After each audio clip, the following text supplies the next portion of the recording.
Pagbasa mula sa unang aklat ng mga hari. Noong mga araw na iyon, tumindig si Solomon sa harap ng dambana ng Panginoon. Itinaas niya ang mga kamay at nanalangin ng ganito: Panginoon, Diyos ng Israel, sa langit at sa lupa'y walang ibang Diyos na tulad ninyo. Tapat kayo sa inyong mga pangako, sa inyong mga alipin. Walang maliw ang pag-ibig na ipinadadama ninyo sa kanila habang sila'y nananatiling tapat sa inyo. Maaari bang manirahan sa lupa ang Diyos? Kung ang langit, ang kataas-taasang langit ay di sapat na maging tahanan ninyo, ito pa kayang hamak na tahanang aking itinayo.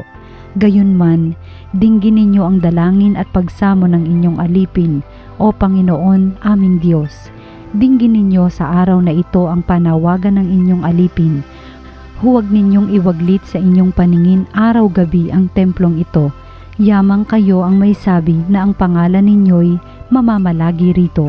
Sa gayon, maririnig ninyo ang bawat dalangin ng inyong alipin tuwing mananalangin sa pook na ito. Dinggin ninyo ang inyong alipin at ang inyong bayan tuwing kami mananalangin sa lugar na ito.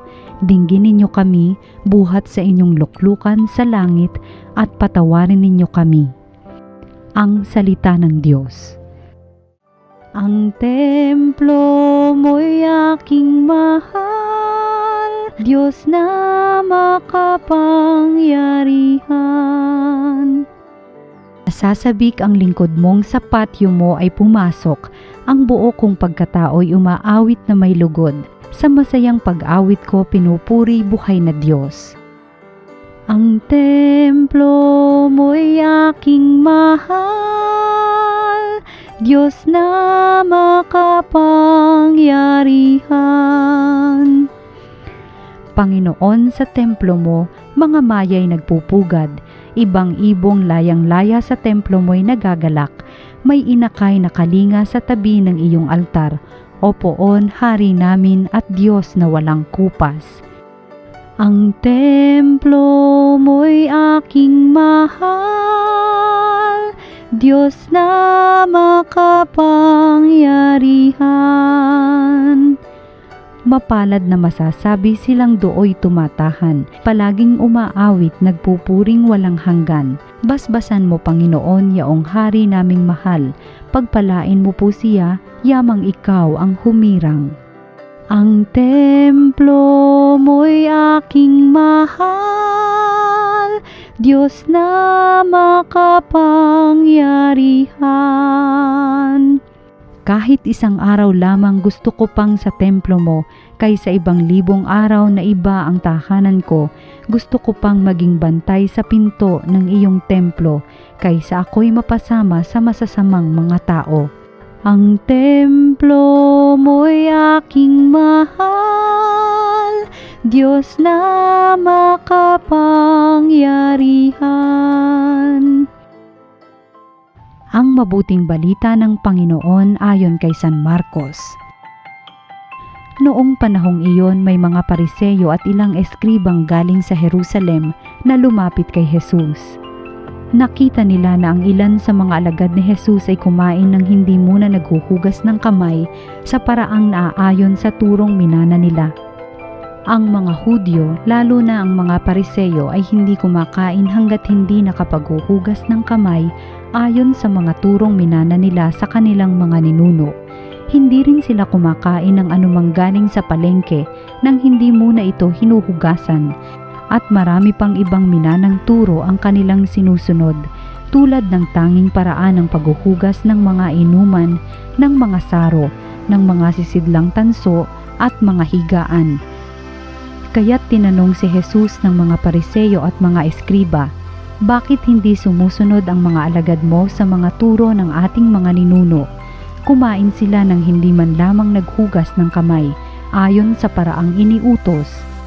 Sinagot sila ni Jesus, tama ang hula ni Isaías tungkol sa inyo, mapagpaimbabaw nga kayo gaya ng kanyang isinulat.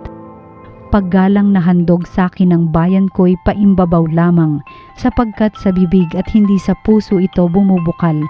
Pagpurit, pagsambang ginagawa nila'y walang kabuluhan. Ang utos ng tao ay itinuturong utos ng may kapal.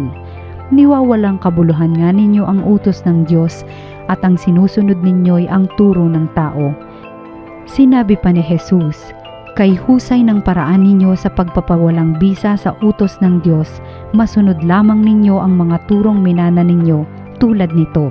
Iniutos ni Moises, igalang mo ang iyong ama't ina at ang magsalita ng masama sa kanyang ama o ina ay dapat mamatay.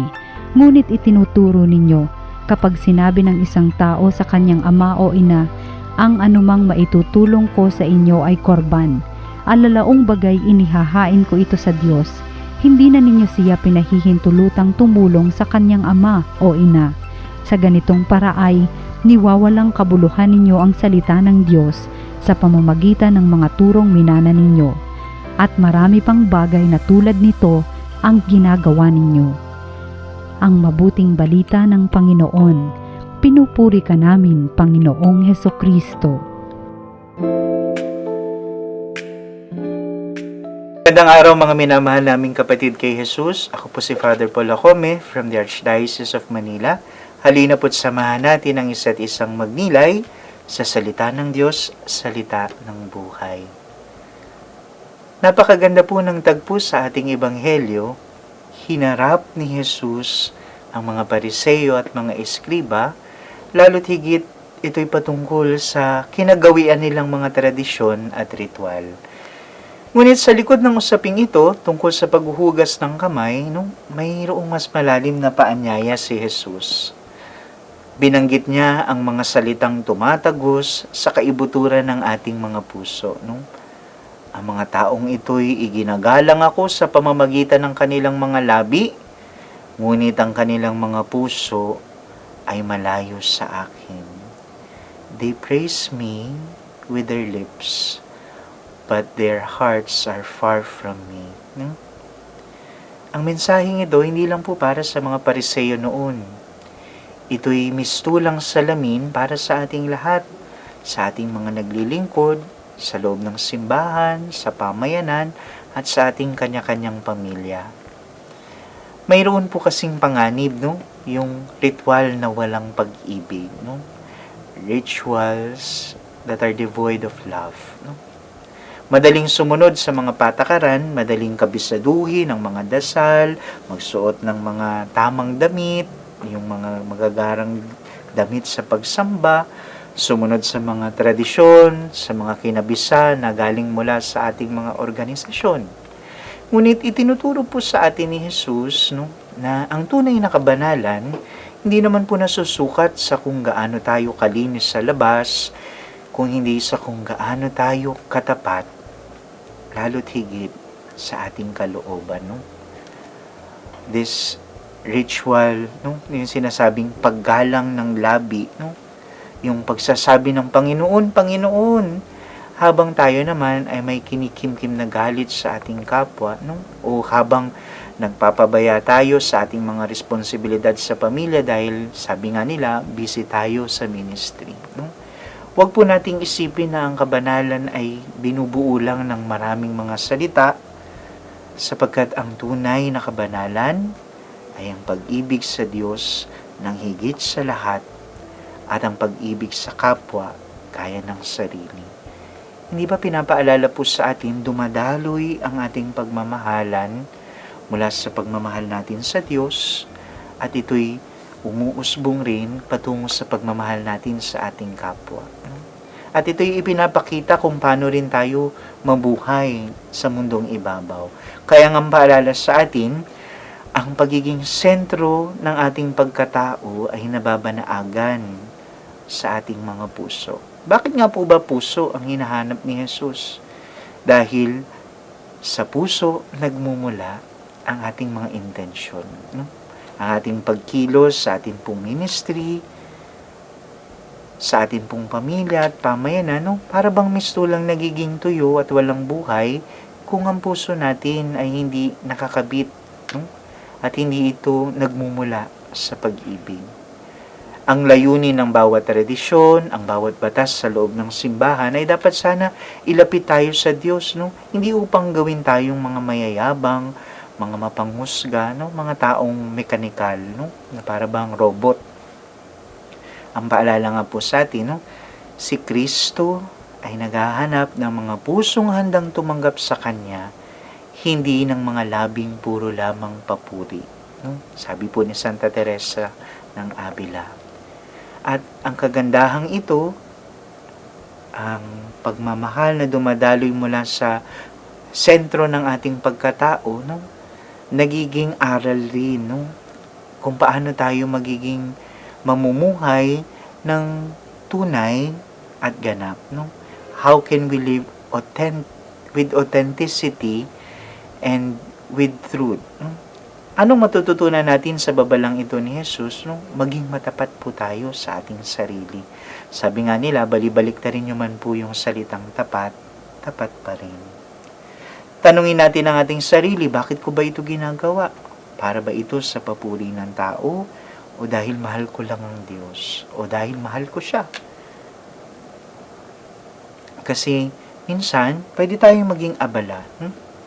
Pwede nating gawin yung mga bagay na akala natin, para kay Lord to Pero ang totoo, habang ginagawa natin iyon, nawawala rin tayo sa tunay na diwa at ang nakikita lamang natin ay ang sarili nating galing, ang sarili nating mga kakanyahan hanggang sa nawala na rin sa larawan si Jesus.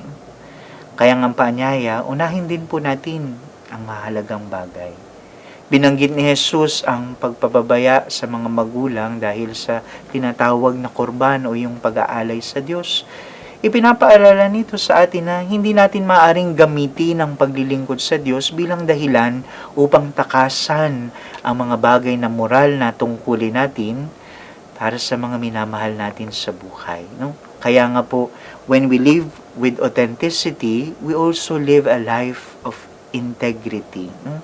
Ang ating buhay sa loob ng simbahan dapat kapareho ng ating buhay sa labas nito, kahit nasa palengke ka, sa opisina, o kahit nasa tahanan ka.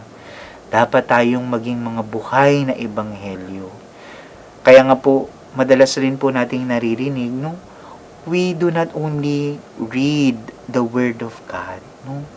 But we proclaim the Word of God in the manner how we live our lives, no?